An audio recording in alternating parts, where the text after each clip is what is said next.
Hey everyone, it's Dan. I did want to check with you again because there's something I want to show you. I know we had talked about getting into the library, and a few of you even emailed me and said, well, how are you supposed to get in there if the thing is closed? Well, here's the cool thing about being a student at Mount SAC. You have access to a whole bunch of online materials. Seriously, you can do an entire project online without ever having to step into a library because all this information has been made available because it's been digitized. You have access to it because you're a student at Mount SAC, which means part of the fees that you pay to be a student are actually going into paying for all this information. This stuff that I'm going to show you actually does cost money for other people, but because you're a student, you automatically get access to it. So I want to show you how to get to it. Here's what I'm talking about. The easiest way to start out, I find, is to just go to the Mount SAC website, Mount SAC EDU, not the portal, not Canvas, just the regular website, this one that shows you what's going on at school, basically. Once you get there, scroll to the bottom. Here. Notice how it says, not there. Here, that's not working the way I wanted. Anyway, look where it says explore, okay? Go down and it says library. Click on library right there. And it takes you into the library now, okay? So here we are. This is where you need to be.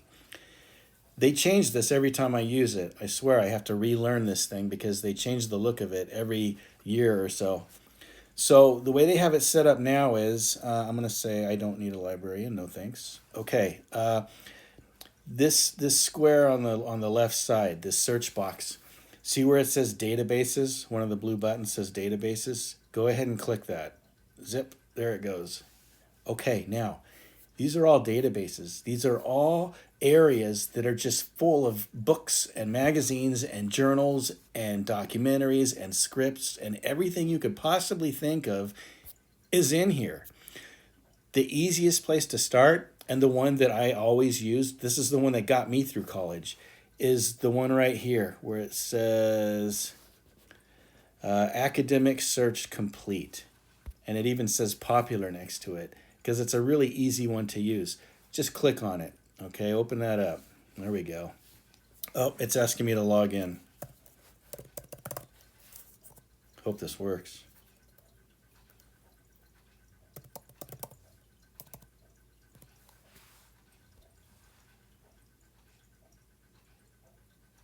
Oh, good. I was afraid I forgot my password.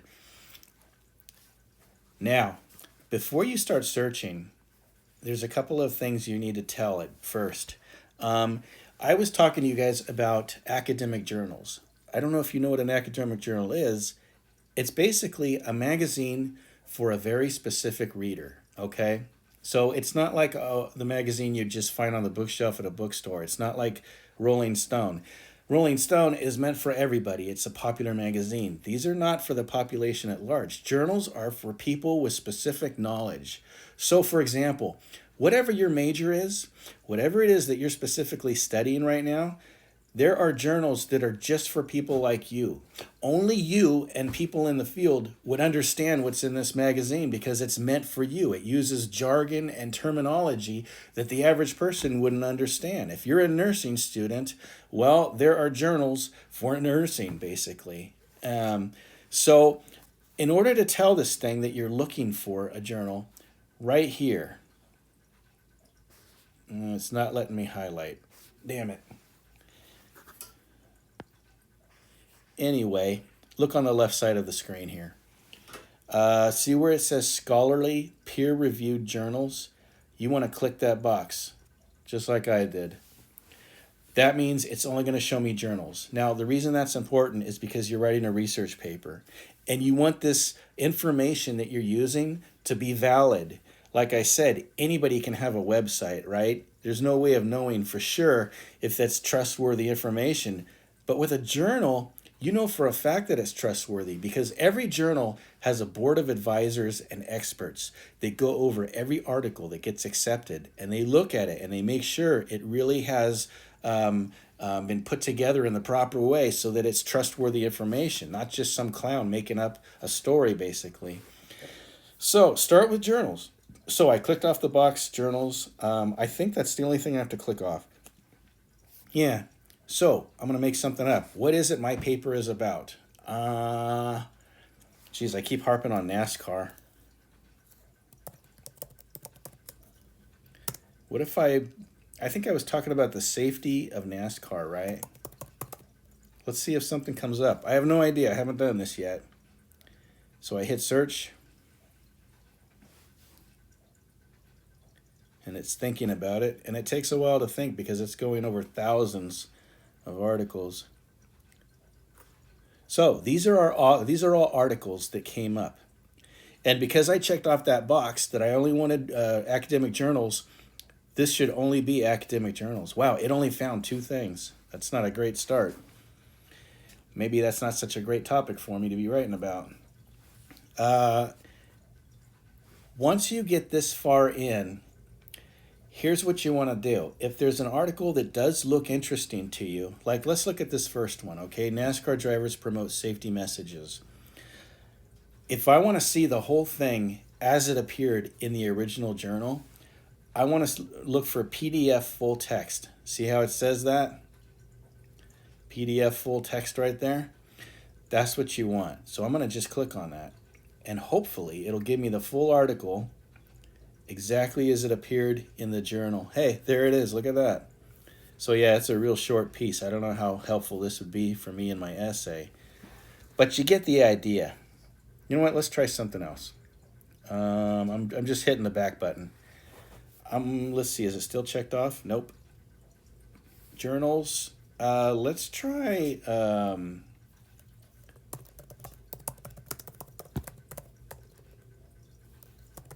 football injuries. I hit return. It's looking. Oh, this one came up with over 1,000. Much better topic to write about. That's a good test for if what you're writing about, if there's enough information to really help you with your paper. If it only comes up with 2 like that NASCAR one, I'd probably want to change or edit my topic a little bit. Maybe go a little bit broader. Maybe I just wasn't using the right search term as well. So the same goes basically. Every one gives you a very brief synopsis of what it's about. Usually the title tells you. But if there's anything that looks interesting to you, you just click where it says PDF full text. This one looks interesting to me. I'm going to click on PDF full text.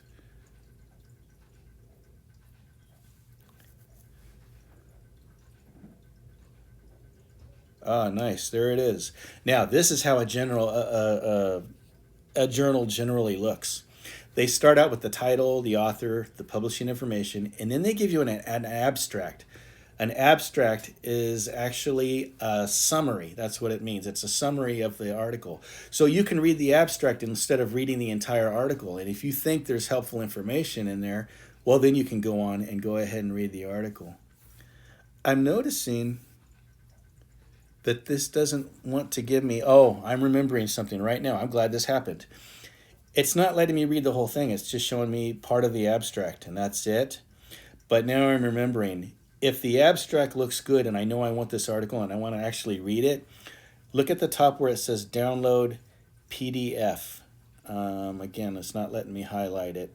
But do you see there's a list there? It says result list, and then it says refine search, and then it says download PDF. I'm going to click on download PDF. I really hope that works. Ah, perfect. There it is. There's the whole article. I can read the whole thing. It's got all the pictures and the graphs and the charts. This is exactly what you want when you're writing a research paper.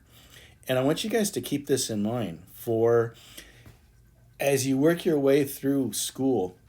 The classes are going to get more challenging, and the reading is going to get more challenging, and the projects are probably going to get more challenging too. Be aware that these journal articles are there for the taking, okay? There's really good information in these things. Even if just for your own reading, if there's something you're interested in and you're having trouble finding information about it, just something you want to research on your own, these things are incredibly helpful for that. So, That's it. That's what I wanted to show you. That's how you get into the library. You go to library, and then you um, see. I already forgot what it was I clicked on after I got to the library.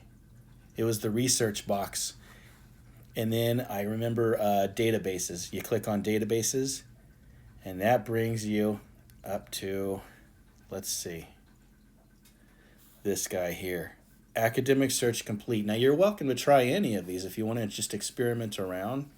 But like I said, I always had really good with Academic Search Complete. It just had everything I needed.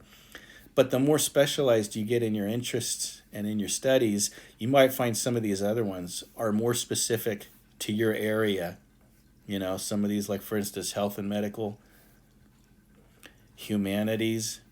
These are more specific search engines, basically.